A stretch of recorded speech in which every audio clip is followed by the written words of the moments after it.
everyone. Hopefully you can see me and hear me okay. I came into my basement so that you wouldn't hear my dogs barking at everything that walked by the house. And hopefully you can recognize me even though I'm wearing my reading glasses that I usually only wear at home. So sorry about that if you don't recognize who I am. But it's me, Miss Vaccaro, your teacher.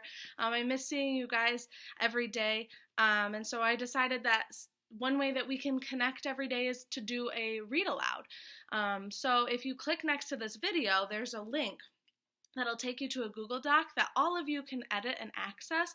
And there's some questions on there, questions that we would talk about as we were reading this book in class. And so you can go ahead and respond to any of those, and I'll respond to yours.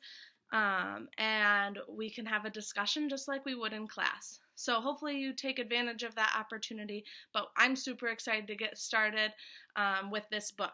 I have never read it before, but I've heard it's really good, and it's a Newbery Honor winner, and it's by an author that we are all familiar with. So let's jump in. It's called The Tale of Despereaux, and it's by Kate DiCamillo. So if you remember, that is the author of The Tiger Rising, which we all enjoyed very much. So as I read, maybe you could be looking at those questions that you're going to want to answer at the end and be getting your mind kind of wrapped around what information is important to be looking for, or maybe just enjoy me reading and then go look at those questions after. Whatever works for you is fine with me. I'm going to be reading chapters 1 through 3 today. So let's get started. Chapter 1, the last one. This story begins within the walls of a castle, with the birth of a mouse, a small mouse, the last mouse born to his parents and the only one of his litter to be born alive. "Where are my babies?" said the exhausted mother when the ordeal was through. "Show to me my babies." The father mouse held the one small mouse up high. "There is only this one," he said. "The others are dead." "Mon Dieu! Just the one baby mouse?" "Just the one. Will you name him?" "All of that work for nothing," said the mother. She sighed. "It is so sad. It is such the disappointment." She was a French mouse who had arrived at the castle long ago in the luggage of a visiting French diplomat. Disappointment was one of her favorite words. She used it often. "Will you name him?" repeated the father. "Will I name him? Will I name him? Of course I will name him, but he will only die like the others. Oh, so sad. Such the tragedy." The mouse mother held a handkerchief to her nose and then waved it in front of her face. She sniffed. "I will name him. Yes, I will name this mouse Despereaux, for all of the sadness, for the many despairs in this place. Now, where is my mirror?" Her husband handed her a small shard of mirror. The mouse mother, whose name was Antoinette, looked at her reflection and gasped aloud. "Toulouse," she said to one of her sons, "get for me my makeup bag. My eyes are a fright." While Antoinette touched up her eye makeup, the mouse father put Despereaux down on a bed made of blanket scraps. The April sun, weak but determined, shone through a castle window, and from there squeezed itself through a small hole in the wall and placed one golden finger on the little mouse. The other, older mice children, gathered around to stare at Despereaux.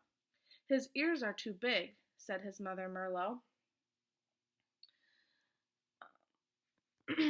Said his sister Merlot. "Those are the biggest ears I've ever seen."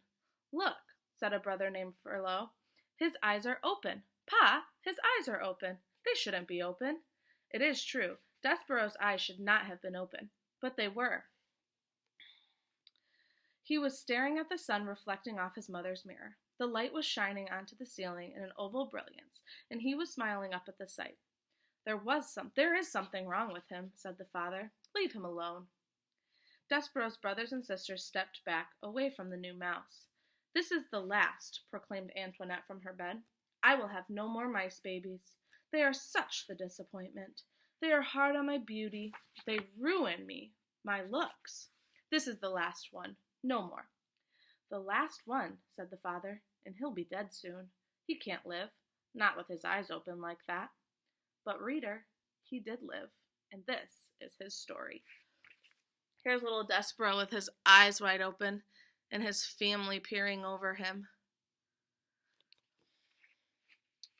Chapter 2, such a disappointment. Despereaux Tilling lived, but his existence was cause for much speculation in the mouse community. "He's the smallest mouse I've ever seen," said his Aunt Florence. "It's ridiculous. No mouse has ever been this small. Not even a Tilling." She looked at Despereaux through narrowed eyes as if she expected him to disappear entirely. "No mouse," she said again. "Ever." Despereaux, his tail wrapped around his feet, stared back at her. "Those are some big ears he's got, too," observed his Uncle Alfred. "They look more like donkey ears, if you ask me." "They are obscenely large ears," said Aunt Florence. Despereaux wiggled his ears. His Aunt Florence gasped. "They say he was born with eyes open," whispered Uncle Fred. Despereaux stared hard at his uncle. "Impossible," said Aunt Florence. "No mouse, no matter how small or obscenely large-eared, is ever born with his eyes open. It simply isn't done." "His pa Lester says he's not well," said Uncle Alfred. Despereaux sneezed. He said nothing in defense of himself. How could he? Everything his aunt and uncle said was true. He was ridiculously small, and his ears were obscenely large. He had been born with his eyes open, and he was sickly. He coughed and sneezed so often that he carried a handkerchief in one paw at all times. He ran temperatures, he fainted at loud noises, and most alarming of all, he showed no interest in the things a mouse should show interest in. He did not think constantly of food. He was not intent on tracking down every crumb. While his larger, older siblings ate, Despereaux stood with his head cocked to one side, holding very still. "Do you hear that sweet, sweet sound?" he said. "I hear the sound of cake crumbs falling out of people's mouths and hitting the floor," his brother Toulouse said. "That's what I hear." "No," said Despereaux. "It's something else. It sounds like, honey." "You might have big ears," said Toulouse, "but they're not attached right to your brain. You don't hear honey, you smell honey, when there's honey to smell, which there isn't." "Son," barked Despereaux's father, "snap to it. Get your head out of the clouds and hunt for crumbs." "Please," said his mother, "look for the crumbs. Eat them to make your mamma happy. You are such the skinny mouse. You are a disappointment to your mamma." "Sorry," said Despereaux. He lowered his head and sniffed the castle floor. But, reader, he was not smelling. He was listening, with his big ears, to the sweet, sweet sound that no other mouse seemed to hear. Chapter 3, Once Upon a Time. Despereaux's siblings tried to educate him in the ways of being a mouse. His brother Furlough took him on a tour of the castle to demonstrate the art of scurrying. "Move side to side," instructed Furlough, scrabbling across the waxed castle floor. "Look over your shoulder all the time, first to the right, then to the left, and don't stop for anything." But Despereaux wasn't listening to Furlough. He was staring at the light pouring in through the stained glass windows of the castle. He stood on his hind legs and held his handkerchief over his heart and stared up, up, up into the brilliant light. "Furlough," he said, "what is this thing? What are all these colors? Are we in heaven?" "Cripes!" shouted Furlough from a far corner. "Don't stand there in the middle of the floor talking about heaven. Move! You're a mouse, not a man. You've got to scurry." "What?" said Despereaux, still staring at the light. But Furlough was gone. He had, like a good mouse, disappeared into a hole in the molding. Despereaux's sister Merlot took him into the castle library, where light came streaming in through tall, high windows and landed on the floor in bright yellow patches. "Here," said Merlot, "follow me, small brother. I will instruct you on the fine points of how to nibble paper." Merlot scurried up a chair, and from there hopped onto a table on which there sat a huge open book. "This way, small brother," she said as she crawled onto the pages of the book, and Despereaux followed her from the chair to the table to the page. "Now then," said Merlot, "this glue here is tasty, and the paper edges are crunchy and yummy like so." She nibbled the edge of a page and then looked over at Despereaux. "You try," she said. "First bite of some glue and then follow it with a crunch of the paper. And these squiggles, they are very tasty." Despereaux looked down. I think the squiggles that she's talking about are the words, by the way. Despereaux looked down at the book, and something remarkable happened. The marks on the pages, the squiggles, as Merlot referred to them, arranged themselves into shapes. The shapes arranged themselves into words, and the words spelled out a delicious and wonderful phrase. "Once upon a time." "Once upon a time," whispered Despereaux. "What?" said Merlot. "Nothing." "Eat," said Merlot. So I guess my prediction was correct. There he is on the page of that book, and it says Once Upon a Time on it. I couldn't possibly, said Despereaux, backing away from the book. Why? Said Despereaux. It would ruin the story. The story? What story? Merlot stared at him. A piece of paper trembled at the end of one of her indignant whiskers. It's just like Pa said when you were born. Something is not right with you. She turned and scurried from the library to tell her parents about the latest disappointment. Despereaux waited until she was gone, and then he reached out and with one paw touched the lovely words, Once upon a time. He shivered and he sneezed. He blew his nose into his handkerchief.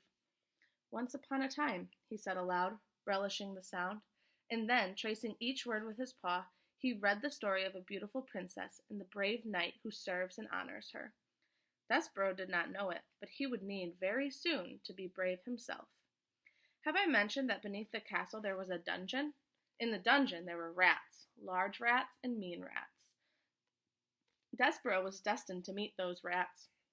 Reader, you must know that an interesting fate, sometimes involving rats and sometimes not, awaits almost everyone, mouse or man, who does not conform.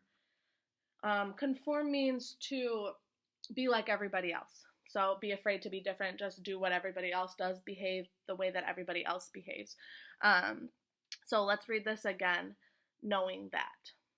Reader, you must know that an interesting fate, sometimes involving rats, sometimes not, awaits almost everyone, mouse or man, who does not conform.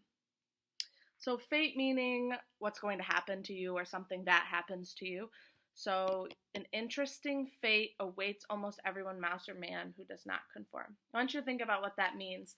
I don't think it's one of our questions today, but I'd be interested to hear your thoughts about that. Let me read to you your 3 questions to be thinking about, and then go ahead and visit that Google Doc and add your thoughts, because I'm very interested to see what you have to say.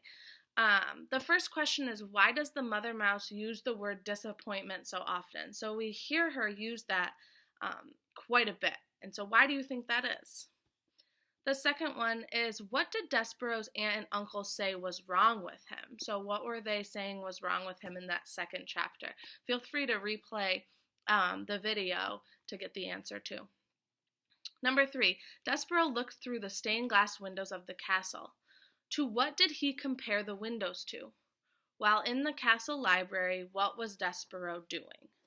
So think about the answers to those 3 questions. I'll be checking in tomorrow and this evening to see your answers, and then tomorrow I'll discuss them before I go into reading the next couple chapters. So hope you guys enjoy this, and please send me an email, say hi, let me know what you've been up to and what you're doing, and make sure you spend some time learning today. Talk to you later.